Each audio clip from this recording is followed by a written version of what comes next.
나무마다 꽃과 새 잎을 펼쳐내는 이런 봄날, 우리가 한자리에 모여 말하고 듣는다는 것은 요즘 세상에서는 결코 흔한 일이 아닙니다. 우리 생애의 한순간을 우리는 이와 같이 마주하고 있습니다. 소중한 만남이 아닐 수 없습니다. 제가 오늘 나오면서 생각했습니다. 우리가 1년에 한두 차례씩 어떤 날이 있어가지고 모여서 이 얘기한다는 건 이건 결코 흔한 일이 아닙니다. 또 여러분도 여기 나오실 때 큰맘 먹고 뭐 다른 바쁜 일도 집안에 있을 텐데 모처럼 또 일요일 날 가족들과 쉴 텐데 이렇게 마음 먹고 나오시고 저도 이제 새벽부터 일어나서 이렇게 이제 나오고 한다는 것은 우리 이런 만남이 그만치 소중하기 때문에 그렇습니다. 그렇기 때문에 말하는 사람은 진심으로 마음을 열어서 말을 해야 하고 듣는 쪽에서도 진심으로 귀를 기울여야 진정한 만남이 이루어집니다. 이와 같은 진정한 만남을 통해서 우리들의 정신세계가 더욱 풍요로워질 수 있습니다. 그러나 요즘은 흔히 남의 말에 귀를 기울이려고 하지 않습니다. 한 지붕 아래 사는 가족끼리도 상대방의 말에 진심으로 몰입하지 않습니다. 건성으로, 귓등으로 넘기고 맙니다. 그렇기 때문에 자연히 관계가 성그러질 수밖에 없는 거죠. 서로가 영혼의 메아리를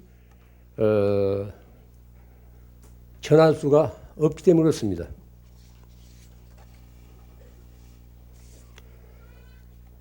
우리가 사는 지금 이 세기가 바로 21세기입니다.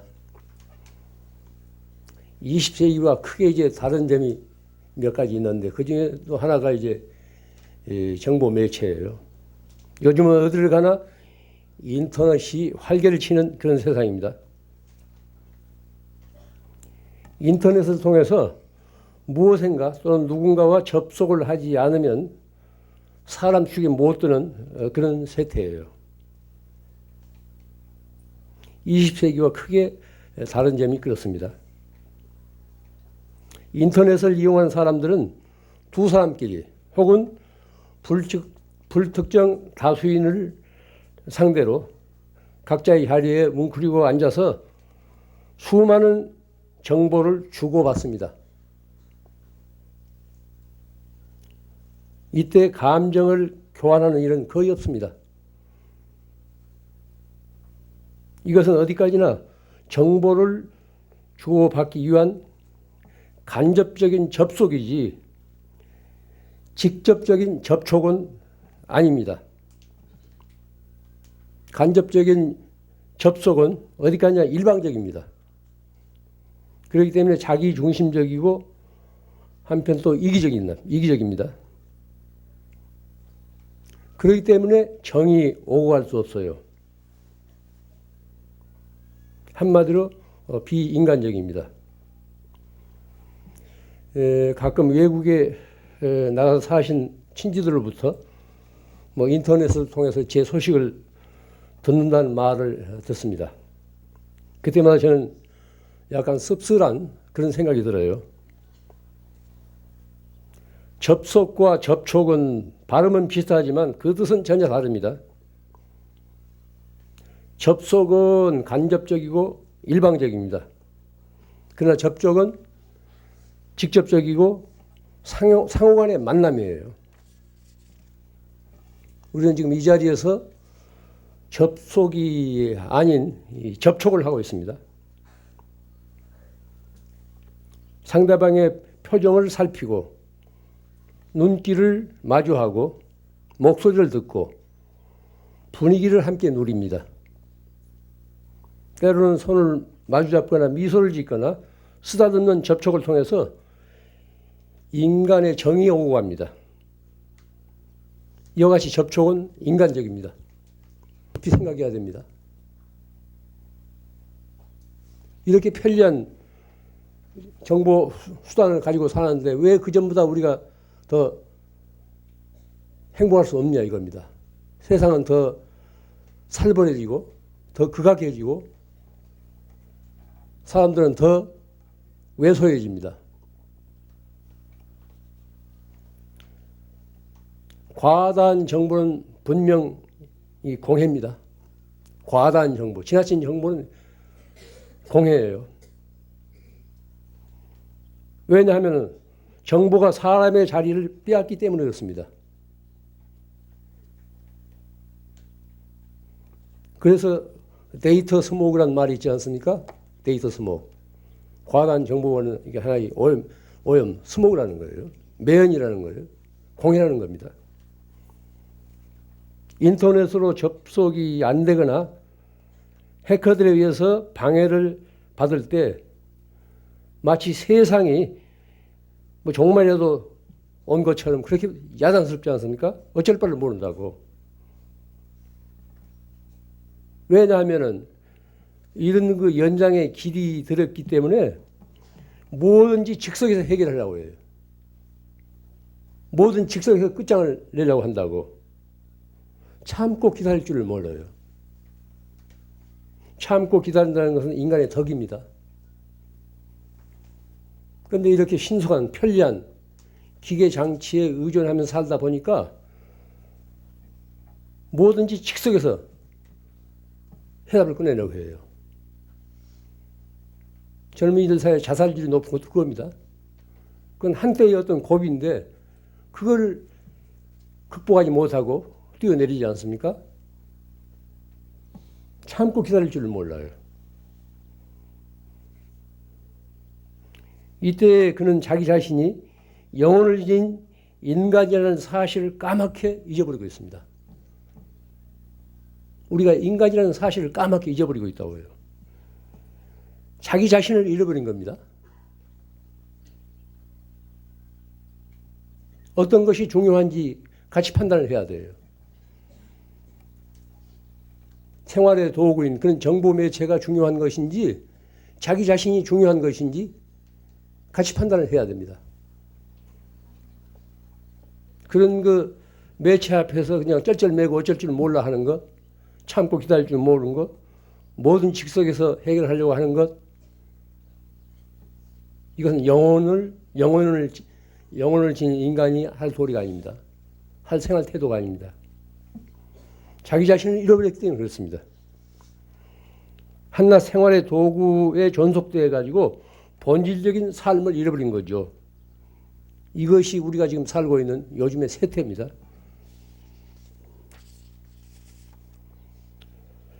사람답게 살려면은 안으로 기울일 줄 알아야 돼요.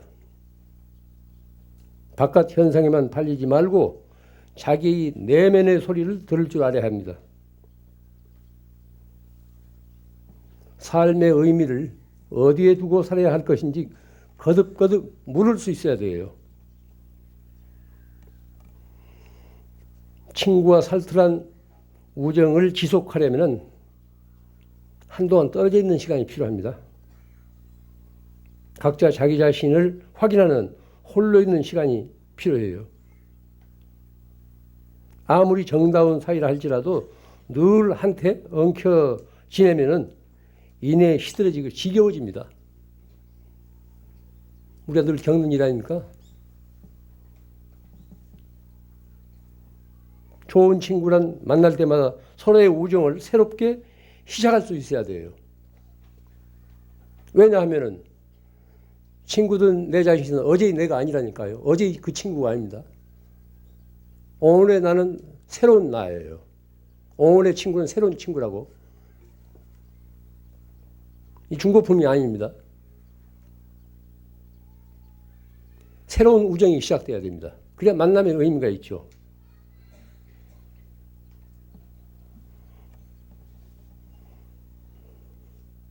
좋은 친구랑 만날 때마다 서로의 우정을 새롭게 시작할 수 있어야 돼요. 그래야 만남의 의미와 함께 서로의 삶이 풍요로워집니다. 만약 제가 날마다 이 자리에 와서 이렇게 떠버린다고 한번 가정해 보세요. 누가 여기 나오겠어요? 가끔 잊어버릴만 하면 한 번씩 나타나기 때문에 이렇게 오는 거지. 넘치는 것은 모자란만 못하다는 지혜로운 명언이 있습니다. 옛 우리 명언들이에요. 넘치는 것은 모자란 것만 못하다는 거예요. 우리에게는 그립고 아쉬운 삶의 여백이 필요해요. 뭐든지 꽉 채우려고 하지 마십시오. 포만 상태는 그건 죽음의 상태입니다. 아쉬운 점이 있어야 한다니까요. 어떤 그립고 아쉬운 삶의 여백 같은 것이 필요해요. 그리움이 고인 다음에 친구를 만나야 그 우정이 더욱 살뜰해집니다. 친구 사이만이 아니라 모든 인간사가 다 그렇습니다.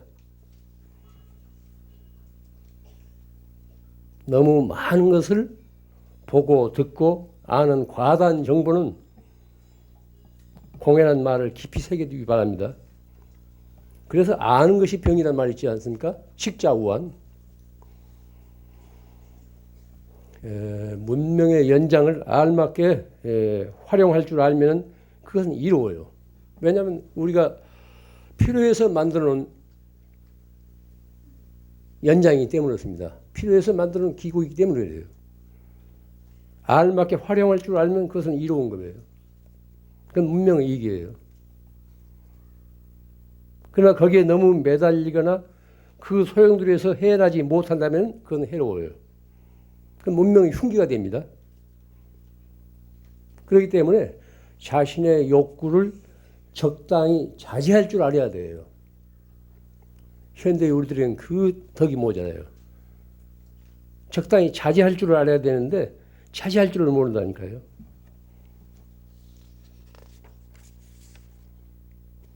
얼굴이란 무엇입니까? 그 사람의 업의 모습이에요. 업의 꼴이라고. 그 사람이 어떻게 살았는가 하는 것을 그 얼굴로 드러낸 겁니다. 하나의 그 인생의 이력서예요. 예뻐지려면 비싼 돈 들어가면서 째고 꼬매기 게 아니라 먼저 예쁜 짓을 해야 돼요. 또 얼굴에 무슨 표준형이 있습니까? 아름다운 무슨 표준형이 있어요. 저마다 자기 얼굴을 가지고 있다고. 자기 얼굴을 가지고 살면 돼요. 누구와 비교합니까? 이게 우리가 뒤늦게 무슨 탤런트가 될 거예요. 뭐 배우가 될 거예요. 그 사람이 덕스럽게 살면 덕스러운 얼굴이 돼요. 착하게 살면 착한 얼굴이 된다고.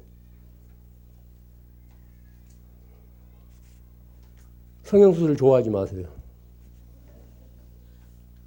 어떤 할머니는 성형수술을 많이 해가지고 밤에 잘 때도 눈을 감지 못하고 눈을 뜨고 잔다고. 눈을 뜨고 잔. 이게 큰일. 곁에 사는 사람들이 무서워서 못 잔, 같이 못 잔대. 저마다 자기 모습을 지녀야 돼요. 남을 닮으려고 하지 마세요. 예쁜 짓을 하면은 그것이 이제 축적되면 예쁘게 겉으로 드러난다니까요. 이 모방범죄라는 말이 있습니다. 모방범죄. 어떤 유행의 범죄가 발생하면은 그와 같은 그 모방해가지고 꼭 그와 같이 재현하는 일이 뭐 흔하다고. 소속들 이제 이 무슨 그 아파트 어수룩한 아파트 이제 가스모도 배관 타고 올라가기 시작하니까 계속해서 그런 일이 있잖아요.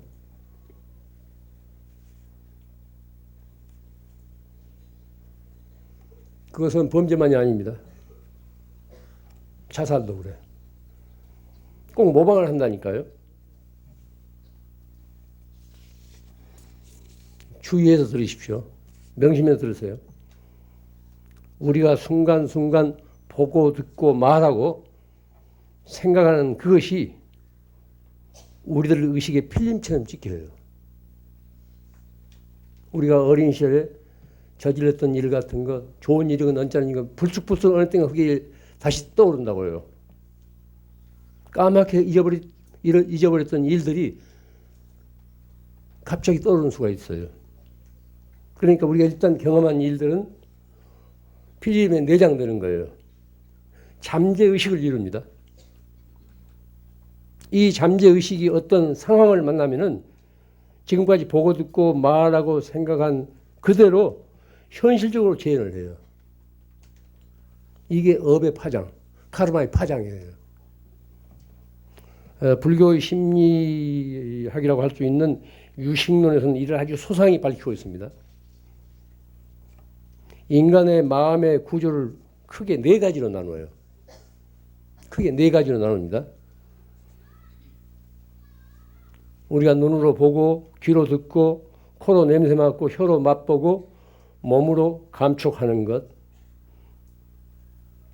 이것을 전오식이라고 그래요. 이건 감수작용입니다. 감수작용. 이걸 전오식. 그 다음에 제6식. 이건 의식하는 거예요. 이 분별작용이에요. 가령 교차로에서 빨간 신호등을 보고도 무심히 지나가는 수가 있다고. 눈은 번이 떠 있는데 딴 생각을 하기 때문에, 그러니까 눈이 분별작용을 하지 않습니다. 제6의식. 의식이 분별작용을 해요. 눈은 뻔히 떠 있는데 또 어디에 집중하면 무슨 소리를 하더라도 듣지 못해요. 그 다음에 제7식, 말라식이라고 하는데 이것은 자기를 지키려는 본분이에요. 자아의식이라고 합니다. 서양 사람들이 이걸 에고라고 그래요. 에고라고. 제7식. 자기를 지키는 이 본능이에요. 제8식, 이걸 아리아식, 이것을 이제 장식, 갈무리할 장자, 장식, 혹은 종자식, 씨앗, 종자식이라고 합니다. 이것은 생명 활동의 어떤 근원이 돼요. 예를 들자면은 어떤 사람이 이제 뭐 카드빚에 쪼들렸든지 무슨 복잡한 일 때문에 자살을 하려고 낭떠러지에 서 있어요. 낭떠러지에 서 있는데 갑자기 뒤에서 굴러온다고. 돌이 큰 바위가 굴러오기 때문에 본능적으로 피해요. 죽으러 간 사람이 돌에 맞아 죽건 물에 떨어 죽건 똑같을 텐데 왜 본능적으로 피하느냐 이거예요. 이건 제7식. 자기를 지키는 그런 본능. 이 자아의식이 작용해서 그런다는 거예요. 인간 생활의 근원이라는 게 종자식. 그러니까 우리가 일단 경험한 거, 보고 듣고 말하고 생각하는 것은 일단 내장됩니다. 필름에 찍힌다고. 이걸 종자식이라고 해요. 종자식. 이 씨앗이 되는 거예요.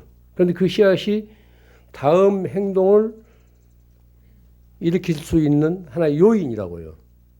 이게 제8식입니다. 종자식. 제8식이에요.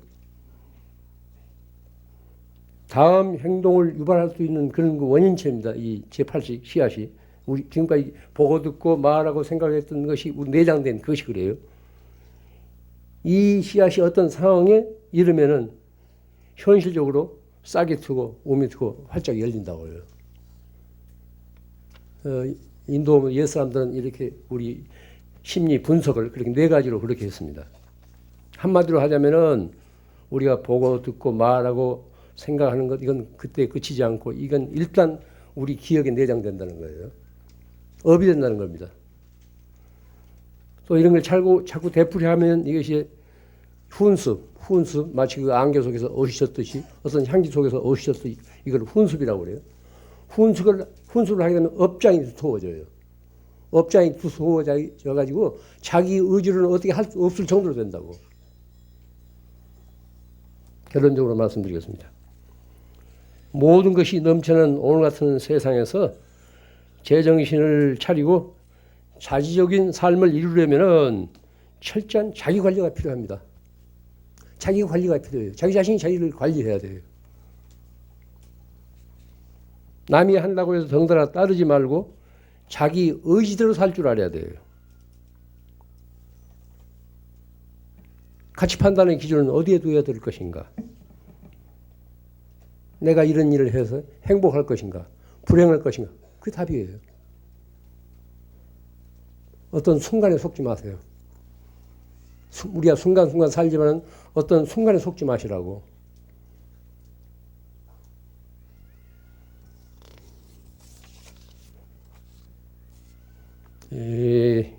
우리는 이 풍진 세상을 살면서 너무나 많은 것을 보고 너무나 많은 소리를 듣고 되는 소리 안 되는 소리 말을 너무 많이 쏟아놓고 삽니다.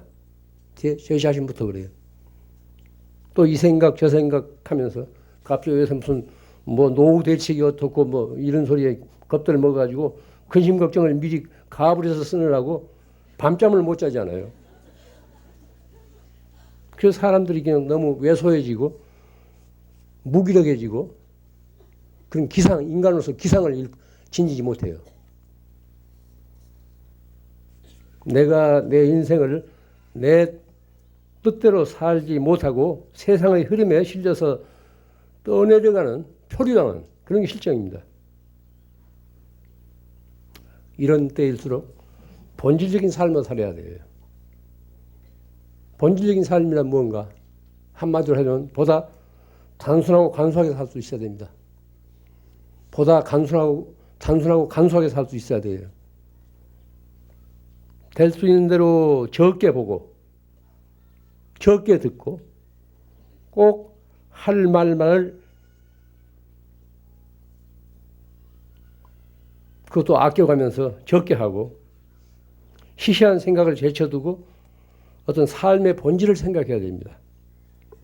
그래야 남의 장단에 노란하지 않고 자기 자신다운 인간으로서 당당히 설 수 있습니다. 이 찬란한 봄날에 다들 꽃처럼 활짝 열리십시오. 그동안 잘들 지내셨습니까? 네.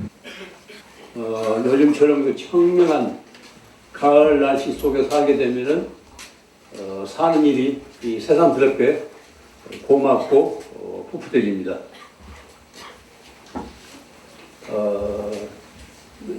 도시에서도 그렇게 했지만 산중에서 살면 날씨 영향을 많이 받게 됩니다.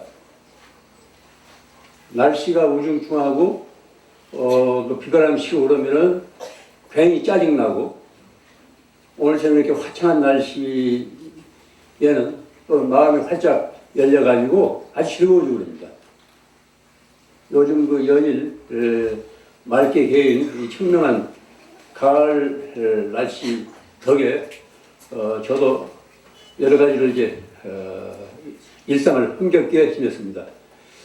그래서 이제 이 빨래길에 널려서 꽃잘 서정주의 그 푸르는 날이라는 그런 게 시를 푸른들 외우게 돼요. 뭐 잘 아시겠지만 눈이 부시게 푸르는 날은 그리운 사람을 그리워하자. 저기 저 가을 꽃자리 초록이 지쳐 단풍 드는데 눈이 내리면 어이하랴 봄이 또 오면 어이하랴. 내가 죽고서 내가 산다면 내가 죽고서 내가 산다면 뭐 이런 시인데 뭐 송창식이 노래도 있지요. 이렇게 이제 두런두런 시를 외우고 있으면은 더 마음이 흥겨워지고 즐거워지고 사는 일이 새삼스럽게 고맙게 여겨집니다. 눈이 부시게 푸른 날은 그리운 사람을 그리워하자. 저기 저 가을 꽃자리 초록이 지쳐 단풍 드는데 눈이 내리면 어이하랴 봄이 또 오면 어이하랴. 내가 죽고서 내가 산다면 내가 죽고서 내가 산다면. 이 가을날 오후 시를 읽고 있으면 마음이 아주 그윽해져요. 시는 그 언어의 일종의 결정체입니다. 그 안에 우리말의 넋이 살아있습니다. 시를 두런두런 외우고 있으면 우리말의 아름다운 그 속 얼굴이 투명하게 드러나요. 가끔은 바쁜 일상 속에서 시를 읽으십시오. 지난날 우리가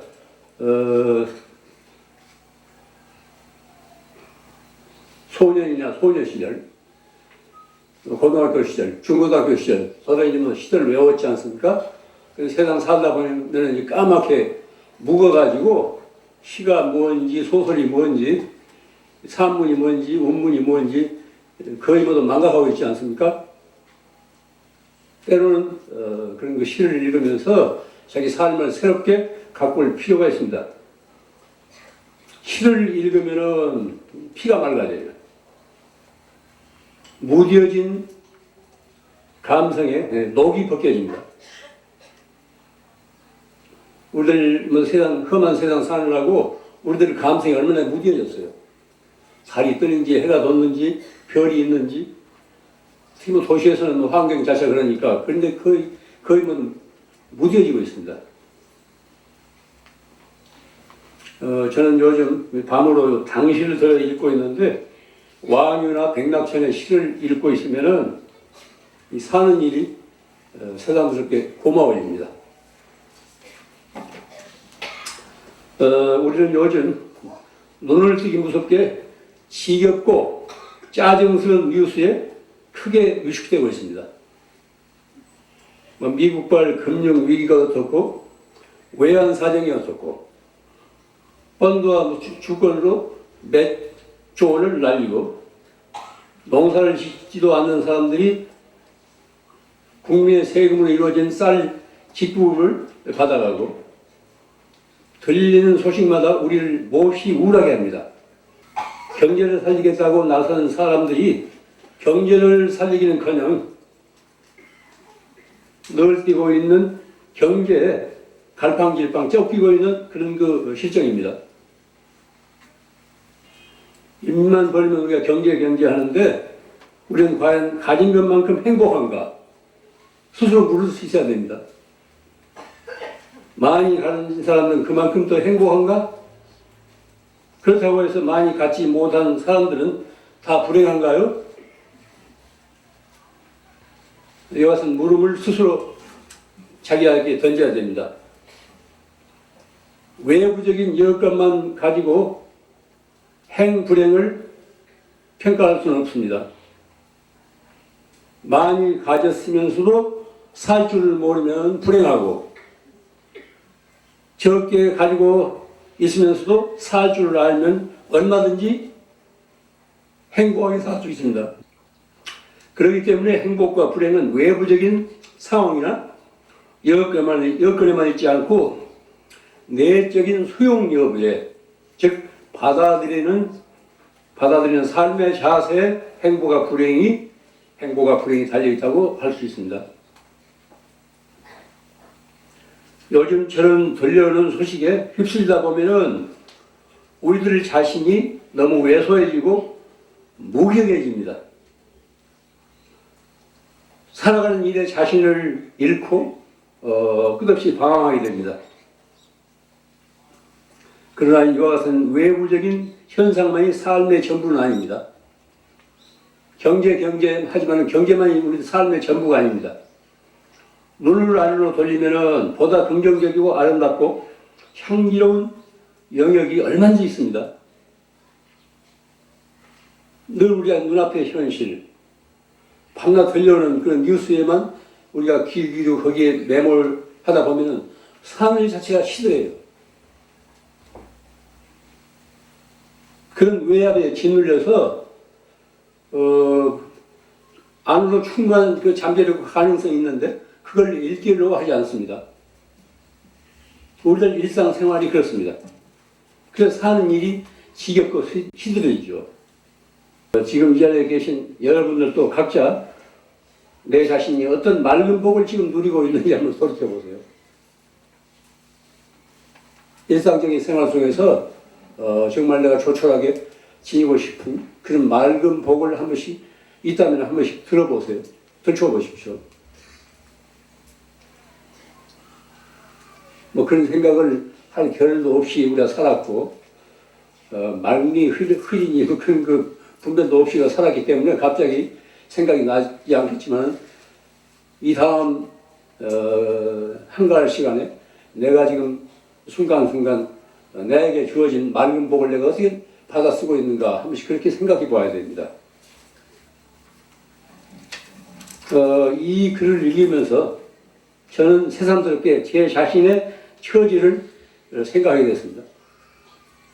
그전에 제가 몇 번 말씀드렸는데 경전이 됐건 글이 됐건 건성으로 객관적으로만 읽고 지나치지 마십시오.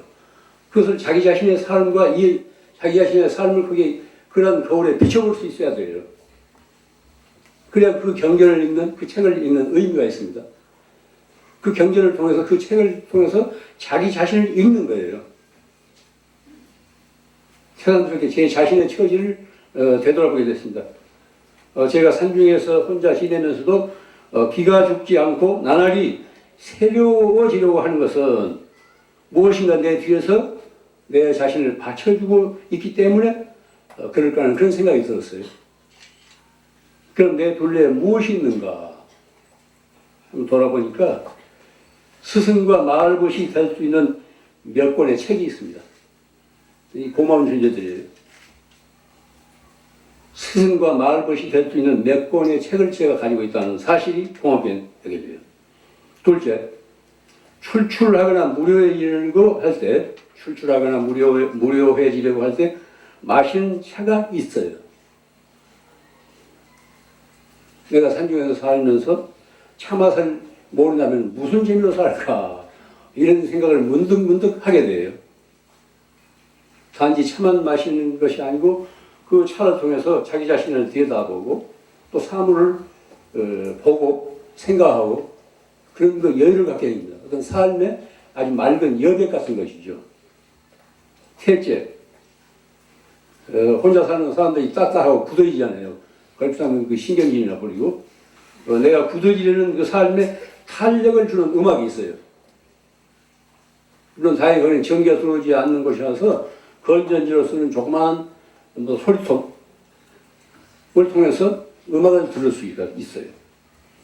또 넷째, 내 일동을 기다리는 채소같이 있다는 사실이 아주 새삼스럽게 고맙게 여겨지더라고요. 책과 차와 음악과 채소같이 내 삶을 녹슬지 않게 받쳐주고 있다는 그런 사실이 아주 고맙게 여겨졌습니다. 여러분들도 이제 한가한 시간에 자기 삶을 녹슬지 않게 받쳐주고 있는 그런 그 맑은 복이 몇 개나 되는지 한 번씩 점검해 볼 필요가 있습니다. 사람들은 누구나 바쁜 일상 속에서 마음 한구석에는 시간적으로나 공간적으로 한적한 삶을 누리고 싶은 그런 꿈을 지니고 있습니다. 누구나 그래요. 이 다음 대개 이제 아이들은 시작도 해놓고 어디 시골에서 내려가서 진짜 내가 조그만 밭대라도 읽으면서 한가하게 그동안에 살지 못했던 그런 한가하게 좀 지내고 싶다 이런 소망들을 가지게 되는 거예요. 그런 꿈을 지니고 있다는 사실 자체가 아주 우리가 풋풋한 가슴을 지니게 합니다. 또 이러한 꿈은 우리들의 그 본능이에요. 꼭 무슨 돈 있는 사람만 그런 것이 아닙니다. 누구나 그렇게 살고 싶어 하는 그 본능적인 소망이 있다고요. 앞에서 이야기한 선비의 평생의 소망도 그런 꿈의 일종의 표현입니다. 언제 현실로 이어질지 알 수 없는 소망이지만은 미래를 설계하는 그 상상만으로도 현재의 그 삶은 아주 풋풋해질 수 있습니다. 일상에 찌들지 않고 늘 풋풋한 그런 그 가슴을 지닐 수 있어요. 그런 꿈이 있기 때문에. 잘 아시다시피 소동파는 송나스의 시인이고 관련해서 소동파는 그의 적벽부에서 이렇게 말하고 있습니다. 저 강물의 맑은 바람과 산중의 밝은 달이여. 저 강물 위의 맑은 바람과 산중의 밝은 달이여. 귀로 들으니 소리가 되고 눈으로 보니 빛이 되는구나. 가지고자 해도 말릴 사람 없고 쓰고자 해도 다할 날 없으니 이것은 천지자연의 무진장이로다. 저 강물 위의 맑은 바람과 산중의 밝은 달이여. 귀로 들으니 소리가 되고 눈으로 보니 빛이 되는구나. 가지고자 해도 말릴 사람 없고 쓰고자 해도 다 할 날 없으니 이것은 천지자연의 무진장이로다. 우리 둘레는 이런 그 천지자연의 무진장한 천지자연의 소리들이 무수히 있습니다. 그런데 우리가 그 챙기지 않기 때문에, 관심을 두지 않기 때문에 내 일상생활과 아무 그 연결이 안 돼요. 그러나 맑은 바람과 밝은 달을 즐길 줄 아는 사람은 세상에 그리 흔하지 않습니다. 또 맑은 바람과 밝은 달이 늘 있는 것도 아닙니다. 그러니까 이제 보름달 같은 거 볼 때 나이 든 사람은 저절로 그런 생각을 하게 될 거예요. 젊은 사람은 어우 또 달이 떴네 뭐 이러겠지만 요즘은 뭐 텔레비 통해서 날마다 보니까 내 남은 평생에 둥근 달을 몇 번이나 볼까? 나이 든 사람은 그럴 거예요. 둥근 달을 보면서 달맞이를 하면서 내가 이 남은 생애 동안 이 달을 몇 번이나 볼까? 이런 생각을 하게 돼요. 한 번 지나가 버리면 다시 되돌아오지 않습니다. 그때 그걸 감사하게 받아 쓸 수 있어야 돼요. 또 달은 기약할 수 없습니다. 이 다음 달에 흐려서 비가 와서 날이 부셔서 뜰지 말지 알 수 없는 거예요. 뭐 기회란 그렇습니다. 달뿐이 아니라.